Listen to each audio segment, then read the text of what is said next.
Hi everyone, I'm Tally, this is Farrell and we are bored of it, and welcome to our buyer's guide for everything parks. Have you been captivated by the gorgeous production of parks but wondered if it was for you? Do you already have parks but you're wondering about the expansions? Or maybe you're just confused about the differences between parks, parks memories and trails? Well, worry not, we're going to cover all of that for you here. And what we're going to do is we're going to tell you what parks is, what parks memories is, what trails is, what content is available for all of them, how they play, what you need to know before buying them, and finally, what we think about all this content. Now, if you haven't seen our buyer's guides before, you should know two things. One, that we keep it mostly factual until where we give our opinions. We're just letting you know what you need to know to make an informed decision. And the second is that the videos are timestamped. So say you have parks, you only want to know about the expansions, just look below and jump to the relevant timestamp for you. So final thing is most of this we bought ourselves, but we were kindly provided trails and parks wildlife by Keymaster Games to make this video. And if you find this helpful, please consider subscribing because it's what helps us make these videos. It helps publishers want to work with us and is very important. But let's jump to the buyer's guide. Parks is a beautiful pseudo worker placement, resource management, contract fulfillment game, and it incorporates the stunning artwork from the 59 Parks art series. For 1 to 5 players, in Parks you'll be playing the role of 2 hikers as they hike through various trails across the 4 seasons of the year. As you hike these trails, you're going to be making memories which take the form of little resource tokens you collect. Could be a tree, could be a mountain.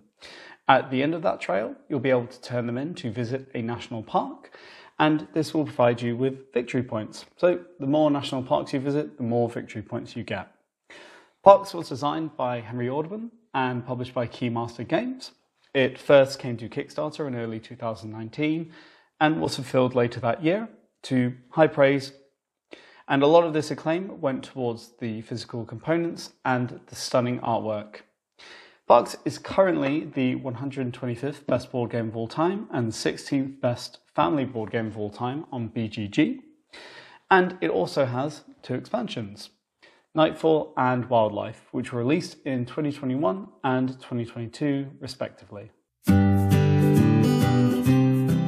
Parks Memories is a standalone game in the Parks universe, and it also features the lovely artwork from the 59 Parks art series.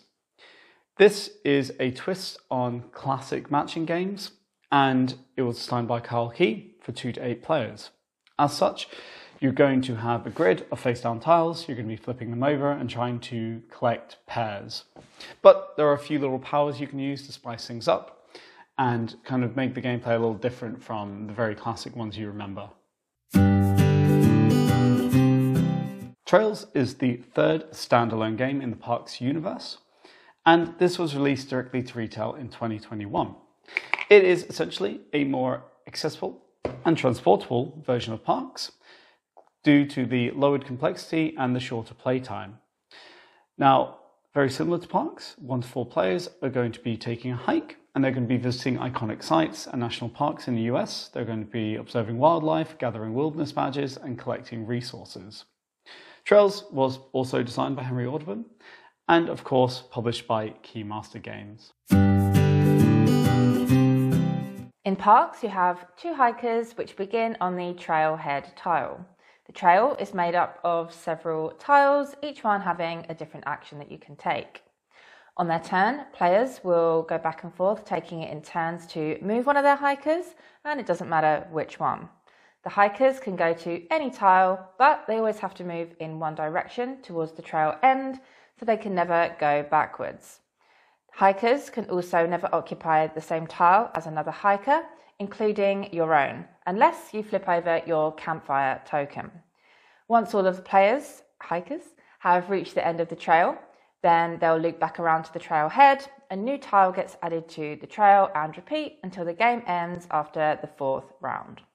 In brief, these tiles will give you resources or ways to manipulate the resources that you have, perhaps swapping them in for wild resources or turning one resource into another.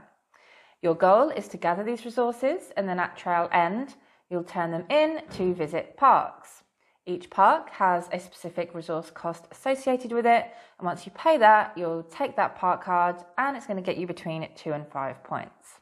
There are other ways to score points, such as turning resources in to take photos, and you'll also get a secret endgame scoring card, such as have 5 parks with sun symbols on them. This is made a little more complex by the ability to buy gear cards, which will provide you with alternate actions or maybe a cost reduction for parks and canteens. And the canteens you can fill with water when you acquire it to take a special action. You can also reserve parks and pay for them later.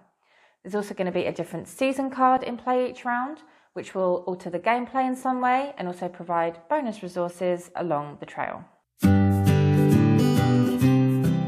So, how does Parks Memories play? You'll take all the tiles, shuffle them up, and then create a 3x3 face-down grid, with the remaining tiles going to creating a stack of tiles for each column. On your turn, you'll flip up 2 tiles and take one of them. If the symbols on these tiles matches, then you get to activate the matching power, which will manipulate the game in some way. Then you'll move the hiker token to one of the face-up tiles, which then means the next player can't take that tile on their next turn. Then you flip down all other remaining face-up tiles. The player that acquires 3 pairs of matching artwork tiles first wins the game. In trails, you only have 1 hiker per player, which starts at the trailhead. Like parks, you'll be hiking along a trail made up of several different tiles, with each one allowing you to gather resources or manipulate the resources that you have and turn them into other resources. You'll have to keep moving along the trail in one direction, but the hiker can only move 1 to 2 spaces per turn unless you flip over your canteen, in which case they can move to any space you like. You can also occupy the same space as other hikers. You'll be gathering resources to turn them in for badges, which will get you endgame scoring, but also often provide you with a little bonus. Like in parks, you can also turn resources in to take photos, but the twist here is that some photos have a bird symbol on them, as do the badges, and the player that has the most bird symbols across their photos and badges at the end of the game, i.e. has seen the most wildlife, will get some endgame bonus points. Another aspect which is different is that the trail never gets longer. Once the hikers reach trail end, they turn back around and start heading back down the trail towards trail start and repeat. Each time a hiker reaches trail end, the sun token will move down 1 space, causing the tiles to flip to their nighttime side and become more powerful. Once the sun token moves completely off the end of the trail, each player will get 1 final turn and then the game will end. You'll score up for badges, photos taken, and the player that saw the most birds will get those end game bonus points. You obviously have Parks, the base game, but we've already covered that in detail, so we'll just go to its 2 expansions, Nightfall and Wildlife. Nightfall will expand the mechanisms of the core game. You're going to get new park cards, which kind of fill out the art collection, but they also often feature instant rewards. So when you visit these parks, you're going to get something back. Then you're going to swap out the year cards from the base game for new year cards, and these ones are going to score you based on how much of something you do rather than having one static fixed point value, which is a big improvement in my opinion. Lastly, you're going to have campsites and tents. You're going to lay out tents on the trail and the campsites around, which are little tiles with actions on them. And when you visit a site with a tent, you can either do the action printed on that trail site as normal, or you can take that tent, put it on a campsite without a tent, and do the action there. And interestingly, these campsites will flip based on the season, so it adds a lot of variability and variety and different actions into the game. When you come to Wildlife, this is your classic more expansion. There's more park cards, more season cards, more trail sites, more gear, more canteens. It also adds a couple of, I think, great rule updates, and finally a new bison mechanic.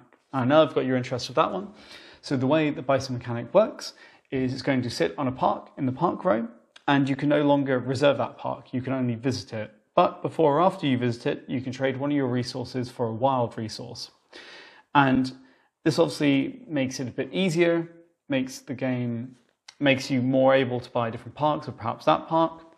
And once you've bought that park or visited it, the bison will start moving. And when it laps the park row, you'll actually start shuffling out gear cards and replace them with new ones, which I think is something that was much needed because the gear market was definitely a bit stagnant. Parks Memories is actually a series of 3 standalone games. It's titled Coast to Coast, Planeswalker, and Mountaineer. Now, all 3 of these play essentially the same. They just have different artwork, a unique hiker token, and unique special abilities. But what's interesting is actually you can mix these all together to create a kind of mega game or just to shake up your regular game. Of course, there is also Trails, a lighter and more accessible version of Parks, although definitely unique enough in its own way. But we've already covered this, so we'll go on to all the optional extras you can get. And these are mostly available from Keymaster's website. There are neoprene playmat for Parks, there are jigsaw puzzles with the artwork, there are deluxe resource components for Trails, there are playing cards with the Parks artwork, and these can come in brown or green. There are a lot of different Parks notebooks, there's t-shirts, and finally there is an art book featuring the art of the 59 Parks series. Parks is a lighter and more accessible type of game, meaning it's great if you're looking to build out your collection as you enter the hobby, or if you want something to play with your family. However, it's also appealing for heavier gamers like ourselves because there's a surprising depth to the level of decision making due to all the kind of little extras like the gear cards and the canteens and the way that the different park cards come out. So also consider it if you usually prefer heavier games. It's also worth noting that this is one of the best produced and has one of the greatest art directions in all of board games. You know, you've got your custom storage in the box. You've got these little wonderful wooden resource tokens that are little trees and mountains and water droplets. And you, of course, have the art from a literal art series, which is it is my favorite art, I think, in board gaming. In terms of player count, you should know that the feeling will change a little bit based on player count, because in Parks you can block other players off of spaces, and the size of the initial trail will be the same in a 2 to 3 player game, and then you'll add a tile, and then it'll be the same for the 4 to 5 player game, which means that if you're playing at 3 or at 5 players, you'll have the same amount of space as that lower player count, but with one more player, clogging up more space. This means that it's a little bit meaner, a little bit tighter, but if you like your Euro to be interactive, it's certainly that, and it's definitely more interactive than the average Euro, which is pretty great if that's what you're looking for. It's worth mentioning that there are some rough edges in the base game, but we'll kind of save getting into that until the what we think part. But just know that the expansions basically smooth all these rough edges out and create a really wonderful experience. Memories is a very simple, very quick memory matching game, reminiscent of the type of game you almost certainly played as a kid or in school. Memories does try to shake things up though by including special powers, so there is a little bit more to it. As we stated before, there are 3 standalone games in Parks Memories: Planeswalker, Mountaineer, and Coast to Coast, which all play the same but feature different artwork. Trails is a smaller, simpler version of Parks, perfect as a filler game or to take to the pub or to play with family. We probably describe it as more of a child of Parks than a clone because the mechanisms are different enough that you have a novel experience. The fact you have limited movement, no rounds, and there's a focus on collecting the bird symbols does alter the way that you need to think and play the game. It's a little bit hard to say whether you should really own both because Parks isn't really that hard of a game to get to the table, so perhaps people would prefer to have the full Parks experience. But that said, we do think if you're a big fan of Parks, you're not going to regret owning Trails as well. So now we're going to tell you what we think, but just as a reminder before we do that, we want to say that while we've bought most of this ourselves, we were kindly provided Trails and the Wildlife expansion for Parks by Keymaster Games. As is probably quite apparent, we are big fans of Parks. The production and the artwork really are second to none, which will always elevate the experience of a game. Luckily, Parks doesn't need to rely on that alone because the gameplay is also solid. It can be really difficult to create a lighter weight game that will keep people interested and engaged through multiple plays who maybe prefer more complex games, but Parks threads the eye of this needle masterfully. And it has great interaction, and because of this tight, tense battle for where you move on the trail, it keeps you outwardly focused. On top of that, while having a relatively light complexity, all the different aspects that kind of change each game, so the gear cards, the season cards, the trail sites and the random order they come out in, what year cards you have, this all creates for actually quite an interesting decision space, but doesn't add too much to the complexity of the game. Now, we're not saying it's the most engaging game you'll ever play, but it has a very solid core of gameplay, and mixed with the excellent production and the artwork is something that we will and have returned to over and over. Moving on to, you could say, the negatives.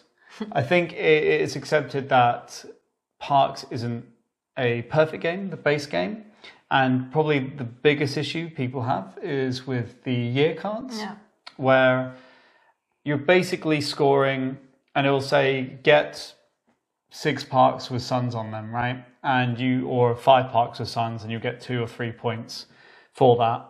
Now, I actively tell new players to ignore them because it's so much effort for such a low reward, considering the cheapest parks are basically that value in points. It's like, and because it's so much work and you have to be lucky as well that the right parks come out, I think people really didn't enjoy them. And then, do you want to talk about the gears? Yeah, so I think with the gear, there's quite limited opportunity to visit and reserve the parks, basically, in the base game. So the gear options always look kind of interesting, but you just feel like you don't really want to spend a turn taking them because you have to like do the parks action to get the gear. So if it's quite limited to do that, you're probably not going to spend a turn like getting some gear, even though you kind of want to because it would push you in a certain direction or make it a little bit more interesting. Yeah.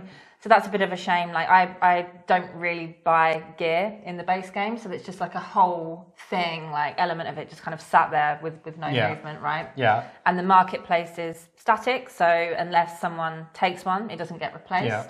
And because no one's really taking them, it just kind of sits there, I think. Yeah. I think it worsens the problem as well. If the gear isn't that great or is not necessary for like what's available at the moment, then it's even worse, that situation. Yeah. And I have a little bit of a problem with the canteens in that you draw them randomly. So depending like on what you're doing or what you're going for or what's available, they can be great or maybe a bit useless. And because it's random, if you decide to draw another one and you get the same one, there's kind of no rule in place for that. And if the first one was useless, the second one's useless. So it can be really frustrating that you like kind of took a turn away from doing something else to get that. Yeah. But these are more minor things, I think. Definitely. We could say. And what's important is that actually the expansions basically fix all these issues. And I think we wouldn't play Parks without both expansions at the same time, unless we were teaching them to someone new who maybe wasn't that big a gamer. Yeah. But do you want to talk about what's in Nightfall then? Yeah, so Nightfall, you have the tent spaces, which just open out the options, I think. So they're kind of placed along the trail, and you can either decide to go to the main trail space or go to the like alternate ones with the tent. Yeah. And we think that's okay. We engage with it sometimes. We don't engage with it. It doesn't, you know, it's just kind of there, and it's quite nice to expand the options out, but it could also not be there, I think. But it's quite nice. I think it can be like quite a nice tension point, because the first person to take it every round then, you know, blocks it off for the next person. So if you really want to go there, it does kind of maybe push you to maybe go faster along the trail or whatever. So it's quite a nice different avenue to create like more tension. Yeah. And what else is in there? So yeah, I just add that the tents, I think we just find them quite neutral, to be honest. It's nice that it opens up decision space, but it's not, I don't know, it's not game changer. It's not a game changer. The spaces aren't that good, and some, I think, of the campsites included are better than others, in my opinion.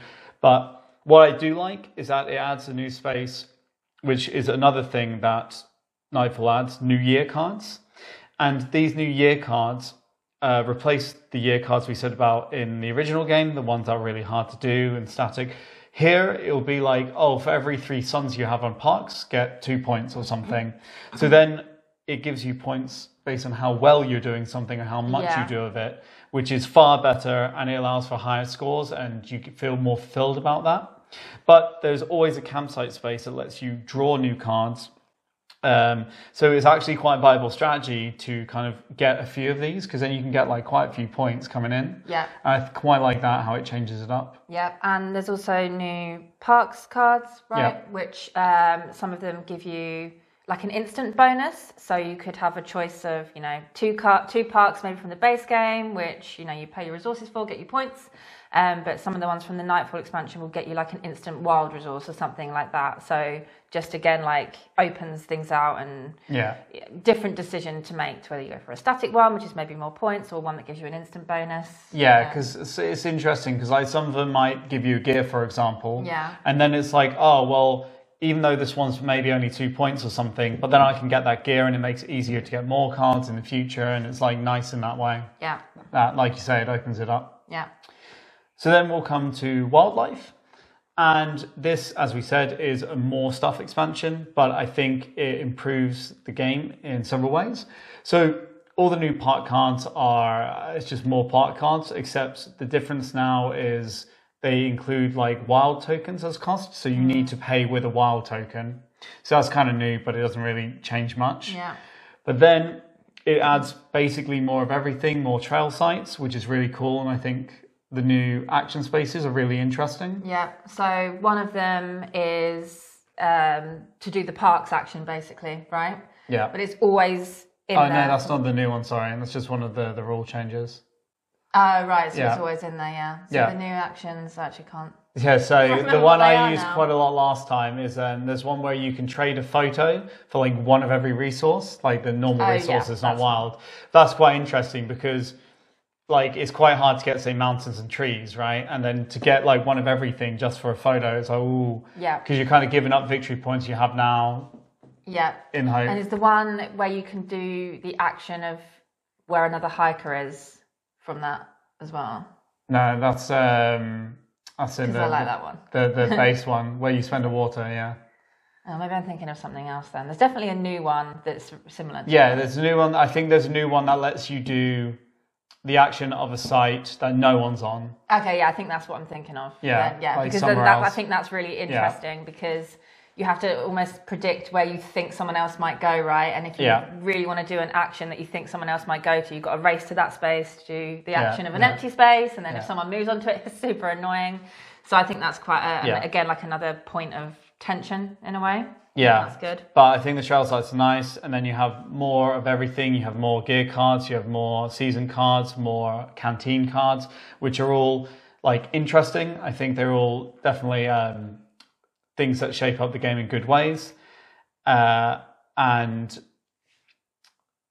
you also have the new bison mechanism, which is quite nice. Yeah.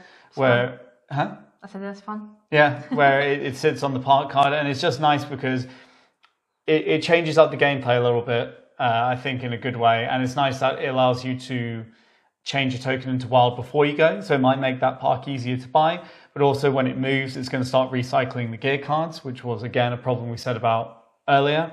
So now you actually get like more gear coming in now. And I think that's always a good thing. Yeah, I think with that, I've probably gathered the most parks playing with the bison, because of the fact that it does allow you to get the wild token before you take that park. So again, it's just like another avenue into a different strategy, right, of like just opening up again what you can do. And I think I've gathered the most parks by like really going towards the bison and just taking cards from the bison to get that extra resource. So last thing is, we're circling back to what you said, is there's a lot of rules changes that come with wildlife, and all for the better. They're just like quality of life rules. But for example, you mentioned about the parks tile, and what they do now is you'll always include the parks gear tile from the first round onwards, and then you'll shuffle the rest and include 3 of them. So the first thing, this is nice because you won't always get the same trail sites, so you'll have different games. But because the parks tile is always there from the beginning, it allows you to have more time and more actions to interact with gear and buy gear, because you're like, before it could come out in the fourth round, in which case you've lost a lot of opportunities to buy parks compared to if it came out in the first round. And you can never predict when it would come out. So you're like, I can't waste buying gear to get this park. Whereas now you're like, oh, it's here. We got plenty of times, especially with these other trail sites that let you copy that action. Yeah, so I particularly enjoy the fact that you can interact with the gear cards more because of that tile always being there. So it's nice to be able to, at the beginning of the game, take some gear, because then it pushes you maybe in like a certain direction, gives you something more tangible maybe to focus on. So for example, I think last game we played took some gear that reduced the cost of like mountain parks, sun parks or something like that. So then I was, purely going for those parks because they were cheaper, and then it ties in with your end game scoring. And it's just nice to have the freedom to actually interact with, fairly big element of it if you can interact with it. So it's just nice because it opens out and makes each game maybe feel more different because you're going for different things because of your gear. Yeah, and I think there's just some other minor rule changes in Wildlife as well that improve the experience. So I said, it's annoying to get a canteen at random. Here, it introduces the rule that you draw 2, keep 1, which is great. I mean, just does away with that complaint. And this is kind of what it does with the little rule tweaks. So we would recommend definitely having parks and both expansions. We would never play without both of them. I think they just make it a really great game, and they expand the decision space quite a lot from kind of a simple core. But don't think that you have to go out and get these expansions, because the base game is still rated the 125th best board game of all time on BGG. Yeah. And that's obviously without the expansions. And it's not that it's a broken game or anything. It's just that it has these tiny annoyances, you could say, that aren't a big deal. But the expansions, get rid of them and improve everything else. Yeah, just make it more rounded. Yeah. So shall we go to memories next? Yes. Do you want to start? No, I think you should start. So memories was, to put it bluntly, a big disappointment. I remember seeing this on the Kickstarter for Nightfall expansion, and at the time I wasn't really convinced, so I didn't get it, with the expansion. And yeah, playing it has confirmed this. It's just, I don't really know who it's for, because it's just not that interesting, or there's no challenge to it, I think was the main issue for me. It's a 3x3 grid. One of them's always face up because the hiker's on it. Yeah. So it's just not that hard to remember where things are. Yeah, it's because you flip over 2 on your turn and you have to take one, right? So there's not a lot of memory there, because you have to take one. And you're like, okay, I'll take this one just because I like it better. Then you start flipping, and the second you see one that matches what you have, you're like, well, I have that one. It's not, there was not, if you get one later on, you have to remember where the other one was. But a lot of the time, it's just like you just flip 2 on your turn and you're like, oh, this matches, taking this one. Yeah, there's just, for me, it felt like there's no real skill in it at all. It's just the person who happens to get the 2 that match, get 3 pairs and get them to match, that comes out first. Yeah. Because there's no challenge in remembering where they are, like you said. So it's just it's just a race, but there's no skill in completing that race. Yeah, and another thing is it's kind of advertised as you have these special powers and abilities that change between the games, and they kind of add an edge to it, but they just fell really flat for us, because I think every game we played, both of us only got to activate those powers once, because you have to get matching symbols or flip a wild, I think. And it just happens so infrequently, because you're not going to, because that's not the point of the game, so you're not going to go out of your way to match those symbols, right? You're not trying to match what you flip, you're trying to match what you've got in front of you. So you're not actively going towards, finding matching ones when you flip. So we only got to use them once per game, maybe. and they're just like not that interesting because the rest of the game isn't that interesting. No, well, we just said the age range is like 6 and up, right? I said maybe it is more like better for kids, but even then it's just not. It's like I think Tom Vassell makes this point a lot on Dice Tower, where when he rates like games for kids that aren't good, and he's like, games for kids can be interesting and decent, and like, so I don't think it's an excuse, right? No. You just say, oh, it should be for kids, because No, I don't even think that. I'm not saying that. I can't, like I'm saying, you can't even say that because it's just not much to it. Yeah, so that was I wouldn't. And you don't like the artwork being on the chunky tiles. Yeah, it's like on chunky tiles. I don't really mind that so much. I think it's okay. I just would have rather the artwork kept to cards, really, because I think it looks better on the cards, and here it's diminished for me. But it's not. I mean, that's aesthetic. It's not a big deal. Yeah. But just, I just wouldn't recommend it. Definitely don't get all 3 of them. And it's funny to me that this is like a team game, right? Because I couldn't imagine anything worse to put in front of 8 people than this, right? Yeah, because it's not even a challenge. Maybe it's more challenging as a team. If you, I don't know, can you not talk or something like that? No, I think you can all talk. Yeah. Okay, so we'll go to Trails, which is last. Do you want to take Trails? Yeah, I think we really enjoy Trails. It's a really pleasant game. It's quicker and more simple than Parks. Yeah, I don't know if we would. I guess you could have, like, I think we're happy to have both, right? But it might not be for everyone to own both. No.